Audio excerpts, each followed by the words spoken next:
యేసుక్రీస్తు నామంలో బెతస్తా విడుదల పరిచయ తరపున మీకు ప్రేమపూర్వకమైన వందనాలు. ఏదైనా వాక్య ధ్యానము. సమస్తమును ఆయన పాదముల క్రింద ఉంచి సమస్తము పైని ఆయనను సంగమునకు శిరస్సుగా నియమించాను. ఎఫెసీయులకు రాసిన పత్రిక 1వ అధ్యాయం 22వ వచనం. నిజ సంఘానికి ఉండగలిగే ఏకైక శిరస్సు క్రీస్తే. శిరస్సు అంటే అధికారికి, నడిపించేవానికి సూచనగా ఉంది. శరీరం ఏం చేయాలో ఆలోచించి నిర్ణయించి ఆజ్ఞలు ఇచ్చే మెదడు లేక మనస్సు శిరస్సు అంతే.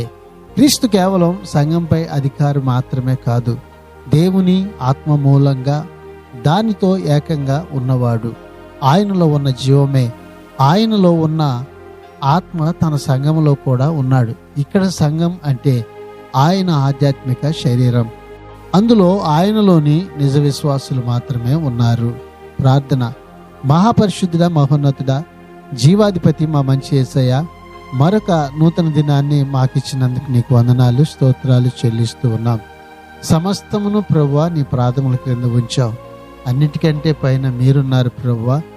మీలో మాకు కలిగే ఉన్నతమైన ఆశీర్వాదము ప్రభువా ఈ దినాన మేమందరం అనుభవించినట్లుగా, నీ ఆత్మ ద్వారా కలిగే పరిపూర్ణతను ప్రభువా మేము అందరం అనుభవించినట్లుగా ఇదిగో ప్రభువా, ఇవి నీ ప్రజలందరినీ కూడా మీరు జ్ఞాపకం చేసుకొని బలపరచమని యేసు నామములో ప్రార్థిస్తున్నాను తండ్రి. ఆమేన్.